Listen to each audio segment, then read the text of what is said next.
वफाकी हुकूमत ने सिक्योरिटी थ्रेट से निपटने के लिए बड़ा फैसला कर लिया। सिक्योरिटी फोर्सेज को दहशतगर्दी में मुलविस किसी भी फर्द को गिरफ्तार करने के इख्तियार देने के लिए कानून साजी का आगाज कर दिया गया।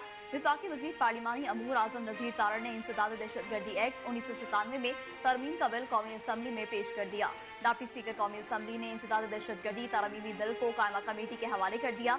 तरमीमी बिल के मुताबिक आर्म सिविल आर्म फोर्सेज को दहशतगर्द सरगर्मियों में मुलविस फर्द को गिरफ्तार करने का इख्तियार दिया जाएगा। दहशतगर्द सरगर्मियों में मुलविस शख्स को 3 माह की तहवील में लिया जा सकेगा।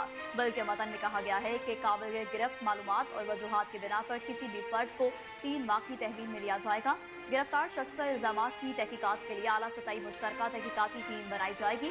तरमीमी बिल के मुताबिक JIT में सुपरिटेंडेंट पुलिस ऑफिसर, इंटेलिजेंस हुकाम, सिविल आर्म फोर्सेज और दूसरी फोर्सेज के नुमाइंदान शामिल होंगे।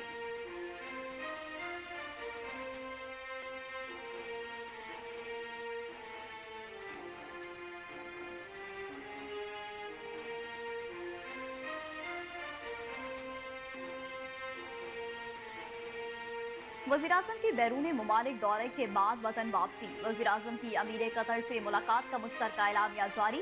वज़ीर-ए-आज़म शहबाज शरीफ ने कतर के अमीर शेख तमीम बिन हमदुल सानी से दोहा में मुलाकात की। वज़ीर-ए-आज़म मोहम्मद शहबाज शरीफ का पुरतपाक इस्तकबाल और फराग दिली से मेहमान नवाजी पर शुक्रिया।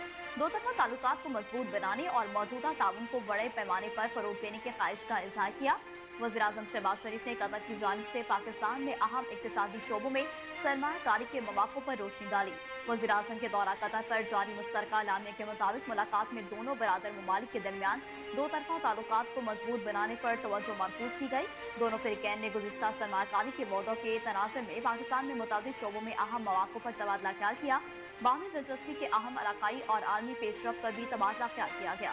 कतर के अमीर शेख तमीम बिन हमदुल सानी ने दोनों ममालिक के दरमियान बरादराना ताल्लुकात की अहमियत और इक़्तिसादी शराकत दारी को बढ़ाने, तजारती तबादले में इजाफा और सरमायाकारी को फ़रोग देने की दोनों फ़रीक़ैन की ख्वाहिश पर जोर दिया।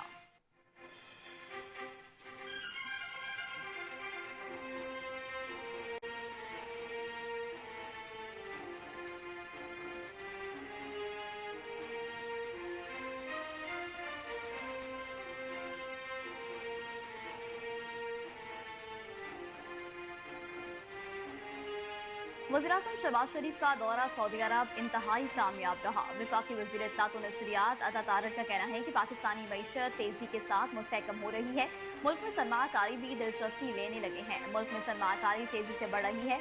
सऊदी अरब की सरमायाकारी 2.2 अरब डॉलर से बढ़कर 2.8 अरब डॉलर हो गई। कतर पाकिस्तान में 3 अरब डॉलर की सरमायाकारी करेगा। कतर ने पाकिस्तान में IT और टेक्नोलॉजी के शोबे में दिलचस्पी जाहिर की है। आइंदा चंद दिनों के बाद कतर का वक्त पाकिस्तान का दौरा भी करेगा। सरमायाकारी से मुल्की मईशत मजीद मुस्तहकम होगी।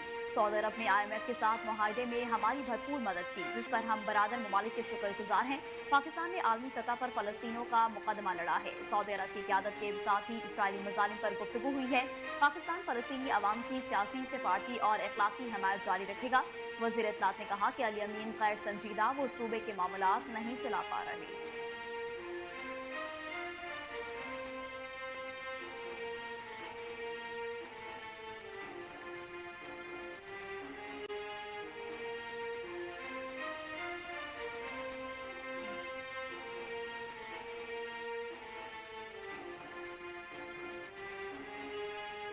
सैनेट कायमा कमेटी बराए कानून और इंसाफ ने सुप्रीम कोर्ट में जजेस की तादाद में इजाफे का बिल मंजूर कर लिया। PTI और JUI ने बिल की मुखालफत की। सैनेट की कायमा कमेटी बराए इंसाफ ने सुप्रीम कोर्ट के जजेस की तादाद 17 से बढ़ाकर 25 करने की मंजूरी दी। सैनेट की कायमा कमेटी कानून और इंसाफ का इजलास फारूक H नाइक की सदारत में हुआ। बिल सेनेटर अब्दुल कादिर ने पेश किया। सेनेटर हामिद खान ने कहा कि भारत हमसे 6 गुना बड़ा मुल्क है, वहाँ जजेस की तादाद 34 है। सुप्रीम कोर्ट के आपस के झगड़ों की वजह से मुकदमात में ताख़ीर हुई।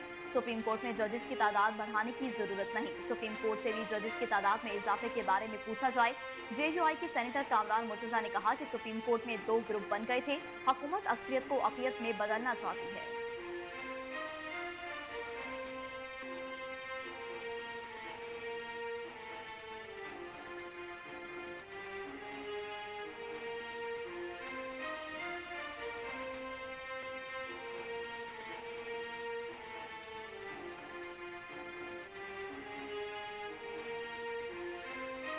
इस बार जाएंगे तो हुकूमत गिराकर वापस आएंगे। अली अमीन गंडापुर का कहना था कि मुल्क सिस्टम हमारे वर्कर्स को खौफजदा करने की कोशिश में बेनकाब होगा।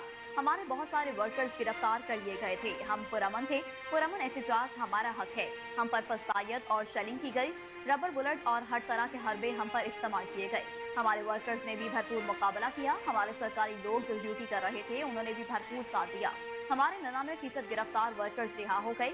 जो सरकारी लोग रह गए हैं उनकी 5 तारीख को पेशी है, वो भी रिहा हो जाएंगे। हुकूमत ने ओछे हथकंडे अख्तियार करके एक से दूसरे थाने में पर्चे दिए।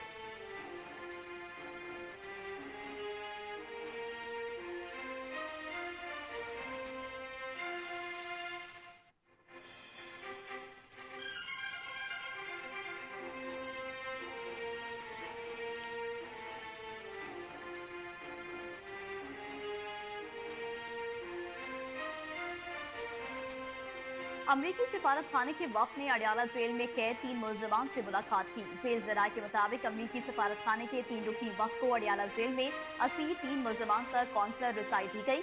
अमरीकी सिफारत खाने के वक्त ने फौरन एक्ट के तहत गिरफ्तार असीर मुलजमान से मुलाकात की है। अमरीकी सिफारत खाने के वक्त को मुलजमान से मुलाकात एडिशनल सुपरिटेंडेंट जेल के ऑफिस में करवाई गई। अमरीकी सिफारत खाने के वक्त ने 1 घंटे तक कैदियों से मुलाकात की। वक्त को अमरीकी शहरियों आबिद मलिक, सदीका सईद, एलेक्स पलीडो तक कौंसलर रसाई दी गई। अमरीकी सिफारत खाने के वक्त में इरफान जान, माइक मर्फी और रहील जवेद शामिल थे। जेल जराये के मुताबिक अमरीकी वक्त मुलाकात के बाद अडियाला जेल से वापस हो गया।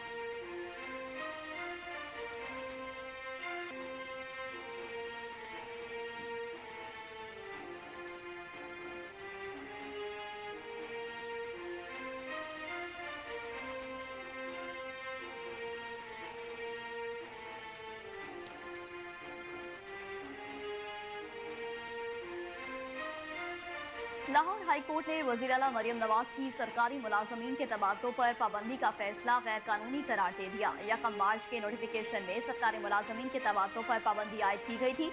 जस्टिस आसिम हफीज ने 8 सफ़ात पर मुश्तमिल तहरीरी फैसला जारी किया। अदालती फैसले में कहा गया है कि तकर्रुर और तबादलों का मरकज अगर वज़ीर आला को बनाना है तो इसके लिए कानून में तरामीम की जरूरत होती है। इंतजामी मसाइल से बचने के लिए नोटिफिकेशन के तहत जो तकर्रुर तबादले हुए वो अपनी जगह रहेंगे। मजाज अथॉरिटी इन तकर्रुर तबादलों को जारी रखने या मनसूख करने में बाख्तियार है। दरख्वास्त एलिगेशन के मुलाजिम की जानिब से दी गई है।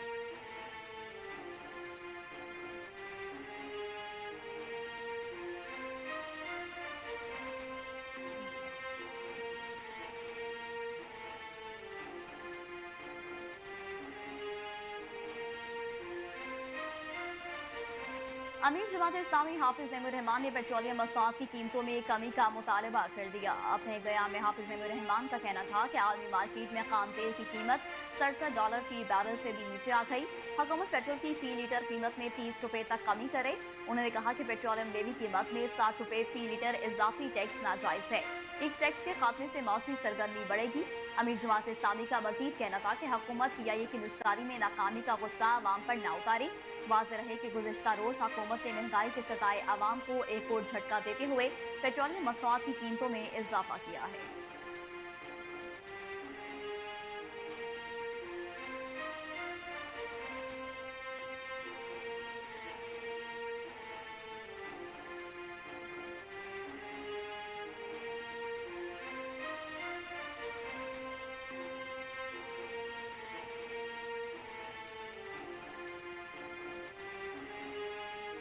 आलूदगी के एतबार से लाहौर आज भी दूसरे नंबर पर बराजमान है। सूबाई दारुल हुकूमत में स्मोकी ओस्टरा 209 रिकॉर्ड की गई। सैयद मुरातिब अली रोड का एयर क्वालिटी इंडेक्स 253, जोहर टाउन 247 और DHA का AQI 29 तक जा पहुंचा। शहर में बढ़ती हुई आलूदगी पर काबू पाने के लिए चंद इलाकों में ग्रीन लॉकडाउन नाफिज किया गया। बढ़ती हुई फ़िज़ाई आलूदगी के बायस बीमारियां भी तेजी से फैलने लगी हैं। तिब्बी माहिरीन ने स्मोक के नुकसान से बचाव के लिए आवाम को एहतियाती तदाबीर अपनाने की हिदायत की।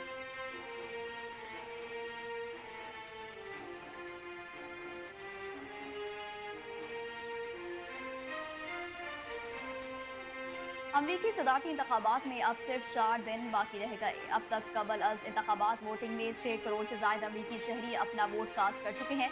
अमेरिकी मीडिया के मुताबिक ट्रंप और कैमला हैरिस की स्विंग स्टेटस में इंतखाबी मुहिम जोरों शोर से जारी है और रिपब्लिकन पार्टी के उम्मीदवार डोनाल्ड ट्रंप और डेमोक्रेटिक पार्टी की उम्मीदवार कैमला हैरिस में सख्त मुकाबले की पेशगोई की जा रही है।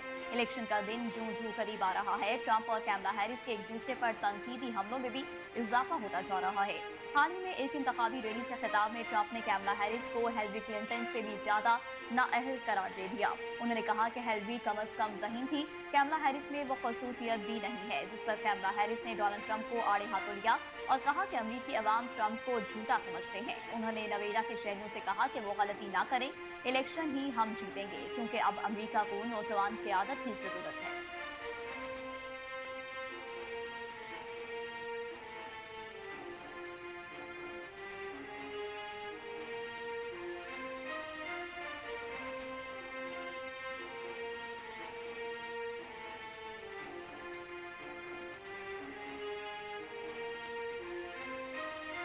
ईरानी सुप्रीम लीडर आयतुल्लाह खामनाई ने इसराइल पर हमले की तैयारी का हुक्म दे दिया। अमेरिकी मीडिया का दावा, न्यूयॉर्क टाइम्स के मुताबिक कार्रवाई का हुक्म इसराइली हमलों में नुकसानात की ब्रीफिंग के बाद दिया गया। अमेरिकी मीडिया का कहना है कि इसराइली इंटेलिजेंस हुक्काम के मुताबिक ईरान इसराइल पर एक और हमले की तैयारी कर रहा है। एक और रिपोर्ट के मुताबिक इसराइली इंटेलिजेंस इतलात सामने आई हैं, जिसमें कहा गया है कि 5 नवंबर को अमेरिकी इंतखाबात से पहले ईरान इराकी मलेशिया के जरिए ड्रोन्स और बैलिस्टिक मिसाइलों से इसराइल पर हमले की तैयारी कर रहा है।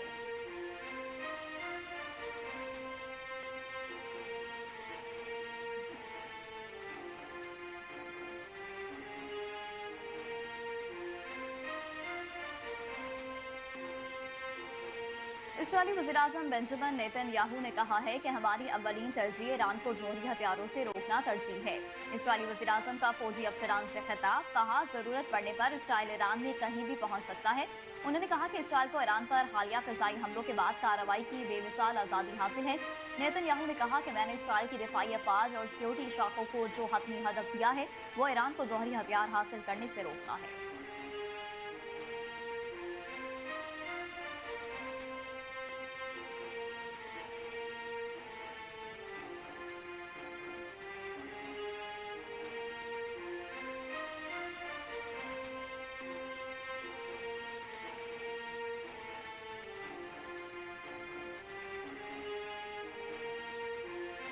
कौमी क्रिकेट टीम का मेलबर्न में ट्रेनिंग सेशन, खिलाड़ियों ने कोचेस की निगरानी में भरपूर प्रैक्टिस सेशन में हिस्सा लिया। कौमी खिलाड़ियों ने फिजिकल और फील्डिंग ड्रिल्स के बाद नेट पर बॉलिंग और बैटिंग की भरपूर प्रैक्टिस की। सिलेक्टर असद शफीक भी प्रैक्टिस सेशन के दौरान मौजूद रहे। रुकन सिलेक्शन कमेटी असद शफीक ने हेड कोच जैसन गिलस्पी और कप्तान मोहम्मद रिजवान से तफसीली मुशावरत की, जबकि वो बाबर आजम और दीगर खिलाड़ियों से भी मिले। पाकिस्तान और ऑस्ट्रेलिया के दरमियान पहला वनडे 4 नवंबर को MCG में खेला जाएगा। फास्ट बॉलर मोहम्मद हुसैन, शाहीन अफरीदी, हारिस रऊफ और आमिर जमाल की net practice. Champions one day cup में उम्दा कारकर्दगी दिखाने वाले मोहम्मद हुसैन की टीम में वापसी हुई।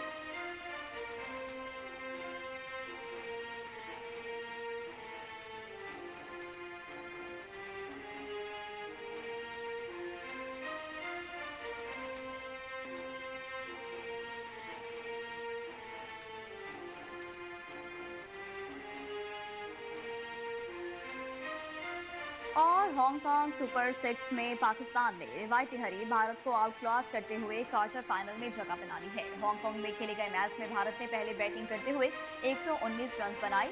ग्रीन कैप्स को जीत के लिए 120 रन का हदफ दिया। पाकिस्तान की जानिब से इनिंग्स का आगाज आसिफ अली और इखलाक अहमद ने किया और दोनों खिलाड़ियों ने भारतीय बॉलर्स की दुर्गत बनाते हुए हदफ बगैर किसी विकेट के नुकसान के पूरा कर लिया। भारत के खिलाफ फतह के साथ पाकिस्तान ने हांगकांग सुपर 6 के क्वार्टर फाइनल में भी जगह बना ली है। इससे कबल खेले गए मैच में पाकिस्तान ने मुत्तहदा अरब अमारात को 13 रन से शिकस्त दी थी।